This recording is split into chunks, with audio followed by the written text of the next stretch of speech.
환율이 5년여 만에 최고치를 경신했습니다. 오늘 서울 외환시장에서 원달러 환율은 10원 30전 급등한 1203원 70전에 마감하며 1200원대로 올라섰습니다. 이번 주에 속속 발표될 중국의 경제지표들에 세계 각국이 주목하고 있습니다. 시장에서는 중국 경제지표가 부진할 것으로 내다보면서도 최근의 비관론은 과하다는 의견도 있습니다. 저금리로 내국인의 해외 채권 투자가 급증했지만 투자 성적은 참담했습니다. 최근 5년간 해외 채권 투자 잔액은 60조 원이나 늘었지만 이 중 23%가 평가 손실액으로 나타났습니다.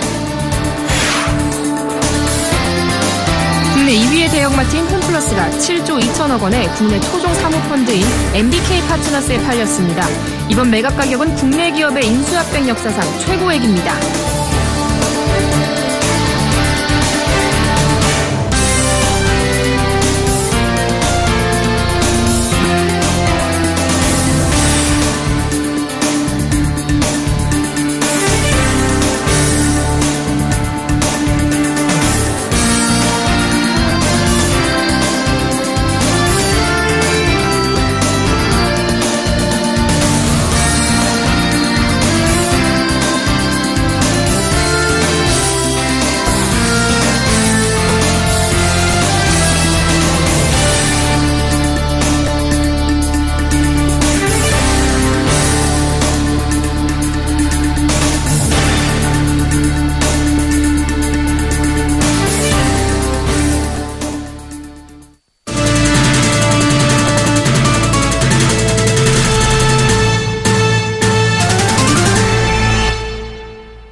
여러분 안녕하십니까? 9월 7일 월요일 센 경제 현장 오늘의 주요 뉴스입니다. 원달러 환율이 1,200원을 넘으며 5년여 만에 최고치를 경신했습니다. 오늘 서울 외환시장에서 원달러 환율은 전 거래일보다 10원 80전 급등한 1,204원 20전으로 마감했습니다. 원달러 환율이 종가 기준으로 1,200원을 넘은 것은 2010년 7월 22일 이후 5년 2개월여 만에 처음입니다. 이날 환율이 급등한 것은 지난 주말 발표된 미국의 9월 고용지표가 예상보다 부진하게 나타나면서 안전자산에 대한 선호 심리가 시장에 퍼진 것이 주요했습니다. 또 테스코의 홈플러스 매각과 관련해 달러 수요가 발생할 가능성이 점쳐진다는 점도 달러 가치를 끌어올렸습니다. 중국 경기 둔화 우려로 위험 자산에 대한 회피 심리가 커진 것도 달러 강세를 부추겼다는 분석입니다. 중국 경제에 대한 우려가 우리나라는 물론 전 세계로 퍼지고 있는데요. 이번 주에는 중국의 경제 상태를 보여줄 각종 경제 지표가 발표됩니다. 앵커 리포트입니다. 이번 주에는 중국의 무역과 인플레이션, 산업 생산, 그리고 설비 투자와 소매에 관한 최신 월간 지표가 줄줄이 예정돼 있습니다. 중국이 지난주 발표한 제조업 지표로 세계 금융권이 출렁했던 터라 각국의 정부와 투자자들은 이에 주시하는 모습입니다. 우선 내일은 중국이 무역 통계를 발표합니다. 시장은 대체적으로 중국의 무역 통계가 취약할 것으로 전망하고 있습니다. 중국의 지난달 수출은 1년 전보다 6.7% 감소할 것이며 수입도 지난해 동기보다 8% 줄 것으로 내다봤습니다. 노무라는 이보다 더 비관적인 전망을 내놨습니다. 수출은 지난 8월에 연율로 7% 감소하고 수입은 이보다 더 심화돼 10%나 감소할 것으로 관측했습니다. 노무라는 목요일 발표하는 중국 소비자 물가지수와 생산자 물가지수에 대해서는 보고서를 통해 8월 소비자 인플레는 돼지고기 값이 오른 탓에 1.8%로 보고 있지만 중국 경제 전반의 디플레 압박은 여전하다고 진단했습니다.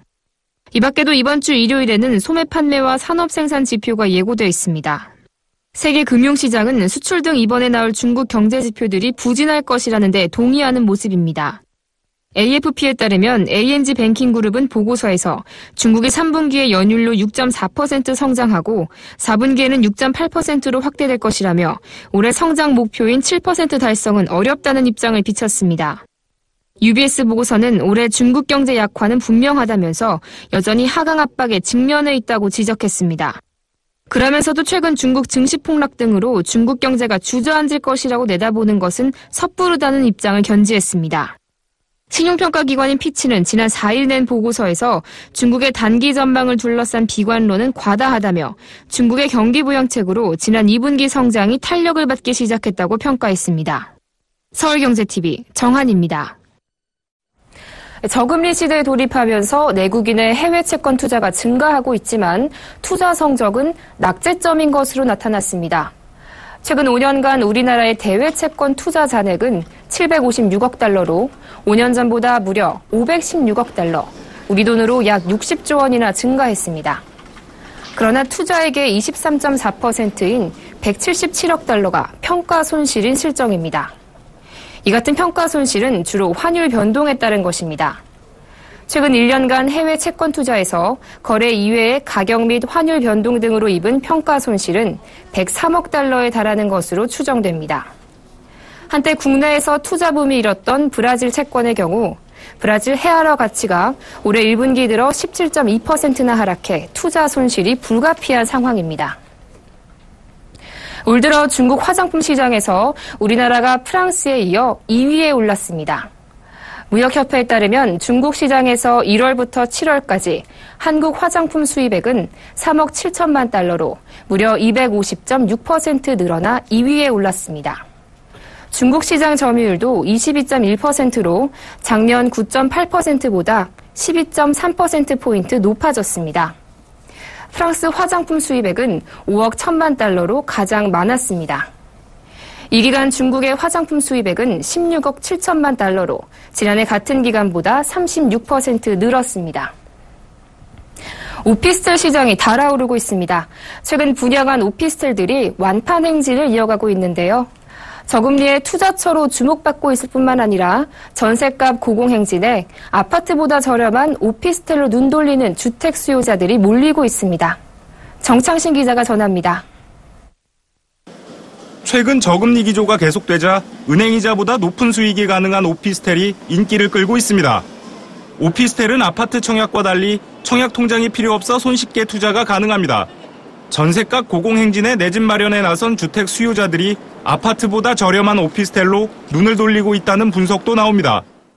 가격 메리트 때문에 그런 수요들이 있거든요. 전세난의 햇빛 수요들, 전세난을 피해서 이제 작은 집이라도 장만해야 되는데 아파트는 너무 비싸고 결국 이제 작은 오피스텔이라도 실제로 포스코건설이 경기도 용인시 기흥구에 짓는 기흥역 더샵은 계약 시작 5일 만에 오피스텔 175실이 완판됐습니다.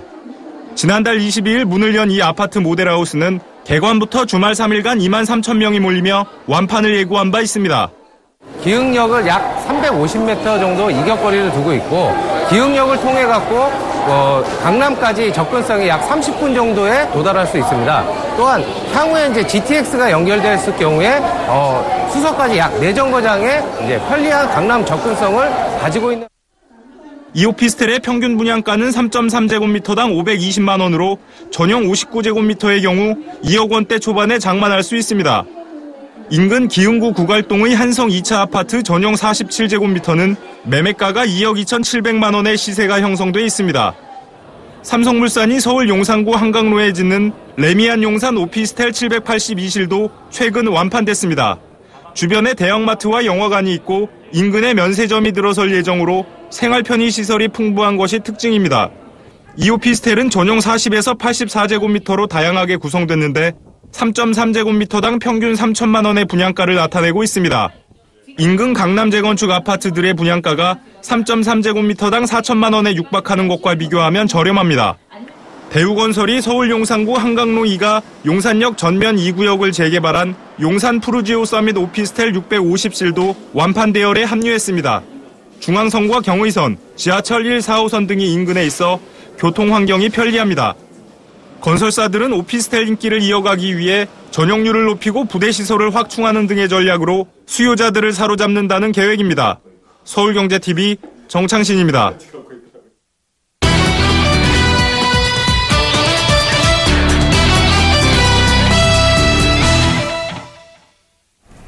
나흘 만에 개장한 중국 증시는 오늘 전 거래일보다 2.5% 내린 3,079.82로 하락 마감했습니다. 이에 중국 경제 위기에 대한 세계 각국의 우려가 또다시 집중되고 있습니다.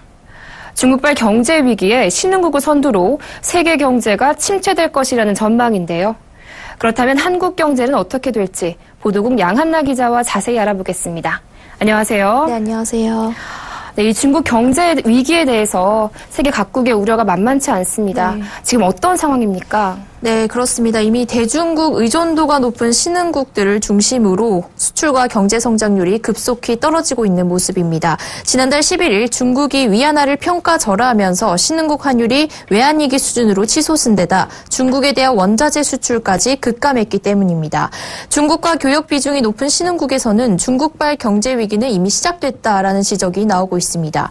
옥스퍼드 이코노믹스에 따르면 중국을 최대 교역국으로 두고 있는 일본과 한국, 대만의 7월 수출량은 전년 같은 기간보다 11.5% 떨어졌습니다. 특히 한국은 14.7%나 급감하면서 2009년 금융위기 때 이후로 6년 만에 최대폭으로 떨어진 모습입니다. 칠레나 베네수엘라, 인도네시아 등 평소 전체 수출의 최대 60%까지 중국에 의존하고 있던 신흥국들 역시 수출에 큰 타격을 입고 있습니다. 네, 신흥국들은 이미 경제 위기가 닥친 모습인데요. 네. 그렇다면 선진국들은 어떻습니까? 네, 선진국도 중국발 경제 위기를 피해가기는 어려울 것 같습니다. 신흥국의 경제가 무너지면 그 여파가 당연히 선진국에도 미칠 수밖에 없기 때문입니다. 예를 들어 남미 농가의 중국의 농산물 수출이 급감하게 되면 해당 농가의 매출 기반을 두고 있던 미국의 농기계 제조업체에 악재가 닥치는 시기죠. 또 중국이 위안화 가치를 내리면 값싼 중국산 제품이 활기를 띠면서 선진국들로서 는 수출 경쟁력이 떨어질 수밖에 없어 디플레이션에 빠질 수 있습니다. 또 중국에서 유출된 자금이 미국이나 일본 등 선진국으로 몰렸을 때 발생하는 부작용도 있습니다. 시티그룹 집계에 따르면 올해 6월 기준 1년간 중국의 자본 유출액은 5천억 달러에 이릅니다. 여기에 중국 경기 둔화와 증시 불안으로 투자자들이 시장에서 발을 빼게 되면 자본 유출은 더 급속하게 이뤄질 것입니다. 이렇게 되면 중국의 외환 보유액도 급감하게 되고요. 중국에서 빠진 자금이 일본으로 몰리게 되면 엔화가 올라가면서 일본으로서는 수출 경쟁력이 떨어집니다. 엔저 정책으로 그나마 숨통을 틔워놓은 경제에 다시 그림자가 드리워질 수 있습니다. 유로화 역시 위안화 절하 이후 안전자산으로 간주되면서 가치가 올라가 유럽 국가들의 수출에 비상이 걸렸다고 합니다. 또 달러 강세도 미국의 금리 인상 시기를 몇 달간 연기시키게 만들 것으로 보입니다. 네, 그렇다면 신흥국뿐만 아니라 선진국에까지 이 경제 위기가 도미노처럼 번질 수 있는 상황이 올 수도 있는 건데 이 중국발 경제 충격을 피해갈 국가는 없을까요? 네. 경제학자들에 따르면 이 중국발 경제 충격에도 미국과 독일 경제는 크게 흔들리지 않을 것이라는 전망입니다. 다른 국가들에 비해 미국은 중국에 대한 수출입이나 금융의 노출 정도가 아주 낮은 상황입니다. 또 독일 같은 경우는 중국에 대한 노출이 유럽 연합 국가 중에서 가장 높지만 지난 수출이 잘 돼 중국 충격을 좀 완화할 것으로 예상이 됩니다.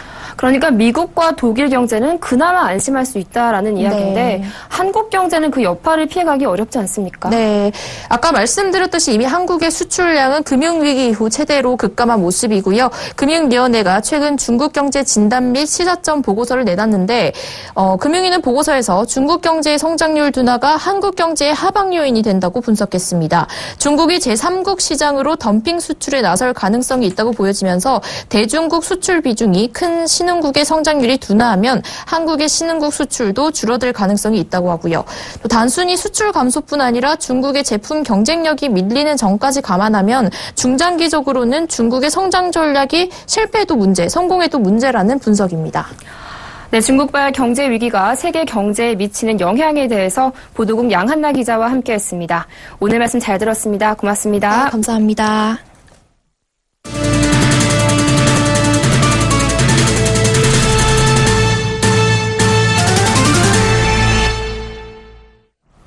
네, 국내 2위의 대형마트인 홈플러스의 매각 가격이 7조 2천억 원으로 확정됐습니다.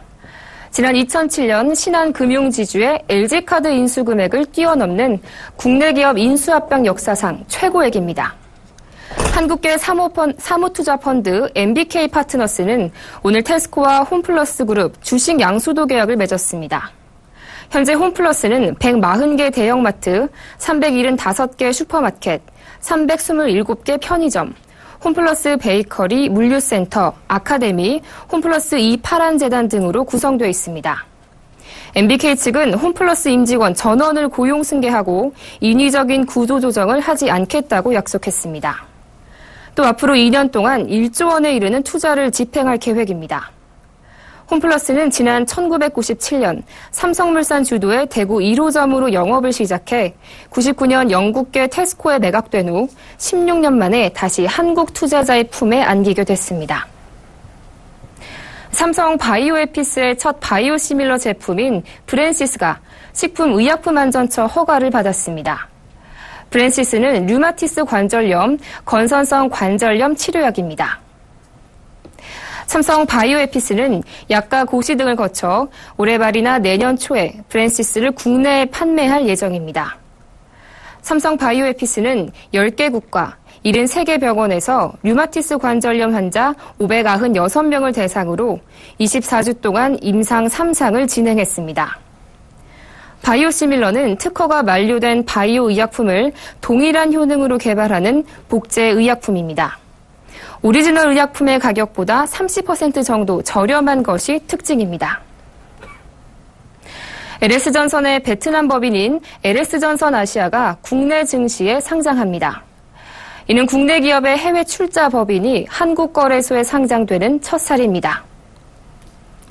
LS전선은 오늘 한국거래소에서 한국투자증권, 하나금융투자와 대표주관 계약을 체결했습니다.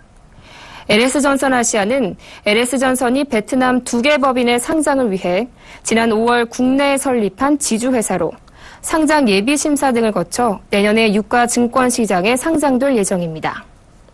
LS전선 아시아는 베트남 전력청의 안정적인 물량 확보를 통해 시장 점유율 30%를 차지하고 있는 베트남 1위의 전선업체입니다.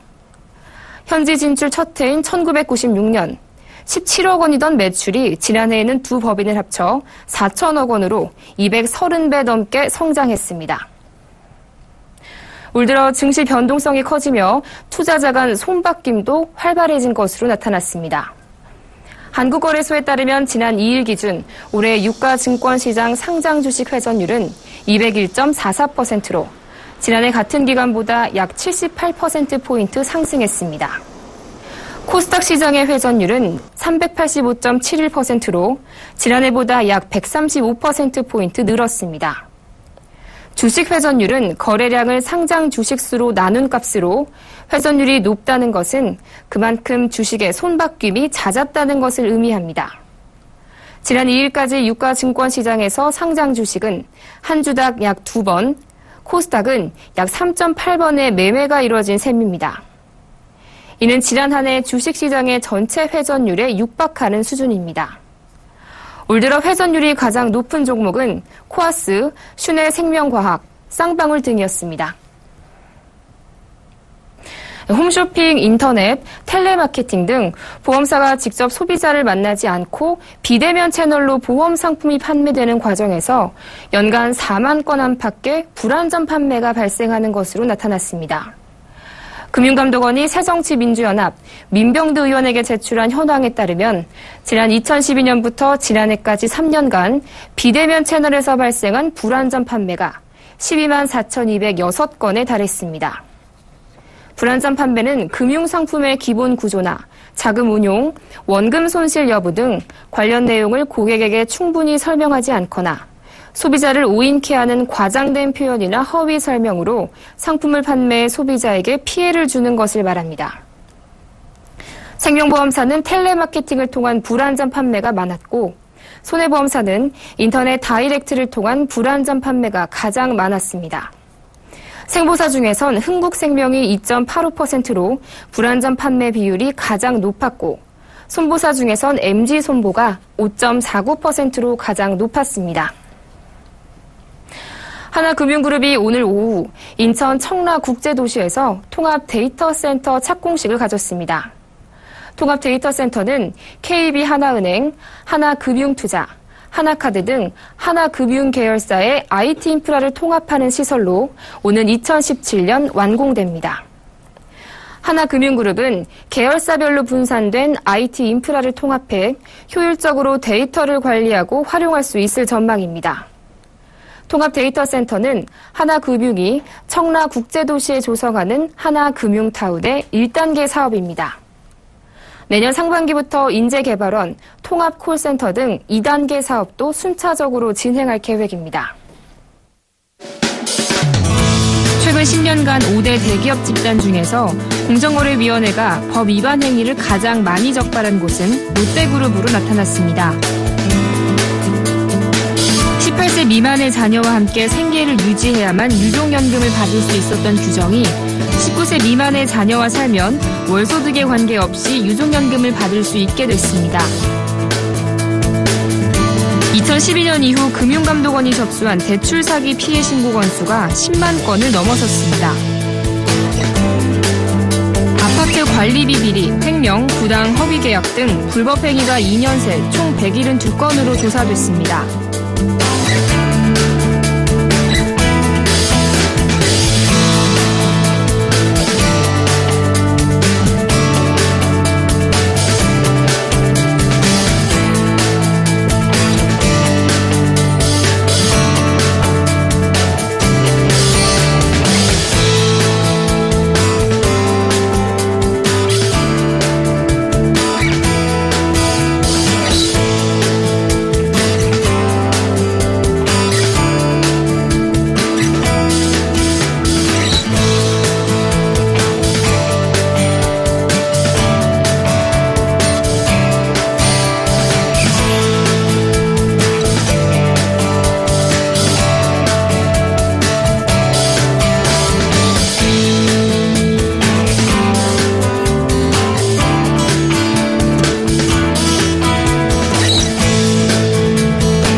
라이프스타일 예보 황지영입니다.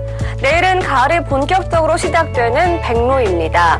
백로는 흰 이슬이라는 뜻으로 밤의 기온이 이슬점 이하로 내려가 풀잎이나 물체 이슬이 맺히는 데서 유래됐는데요. 내일도 절기에 맞게 밤 기온이 크게 내려가면서 아침 저녁으로 서늘하겠습니다. 하늘은 가을답게 맑겠고요. 미세먼지도 좋음 단계로 깨끗하겠습니다. 하지만 낮에는 아직 긴 소매가 덥게 느껴지기도 하는데요. 내일도 낮에는 30도 가까이 높게 오르는 기온에 자외선도 강해 전국의 자외선 지수가 나쁜 단계까지 오르겠습니다. 하지만 아침에는 15도 가까이 기온이 뚝 떨어지면서 일교차가 크게 벌어지니까요. 입고 벗기 편한 옷으로 체온 조절 잘하시기 바랍니다. 현재 동해안과 남해안, 제주도 등 해안 지방을 중심으로 구름 많은 하늘이고요. 그 밖의 지방은 대체로 맑은 모습 보이고 있습니다. 내일도 계속해서 동해 북부 해상에 위치한 고기압의 영향을 받겠습니다. 자세한 지역별 날씨 나절 예보로 알아보겠습니다. 내일 전국이 대체로 맑겠습니다. 서울 17도에서 29도, 대전 15도에서 28도로 일교차가 크게 벌어지겠습니다. 강원 영동은 상대적으로 낮에도 선선하겠는데요. 낮 기온 속초, 강릉 23도에 머물겠습니다. 오후에는 자외선 지수가 나쁜 단계까지 오르겠고 광주 16도에서 30도, 대구 15도에서 26도로 오늘보다 높겠습니다. 현재 동해 남부와 남해상을 중심으로 풍랑주의보가 발효 중인 가운데 내일은 그 밖에 동해상으로도 특보가 확대되겠고요. 물결이 거세게 일겠습니다. 목요일과 금요일 사이에는 강원 영동으로 비가 내리겠고요. 이번 주말에는 중부지방에 비 소식이 있으니까 주말 계획 세우실 때 참고하시기 바랍니다. 기상정보였습니다.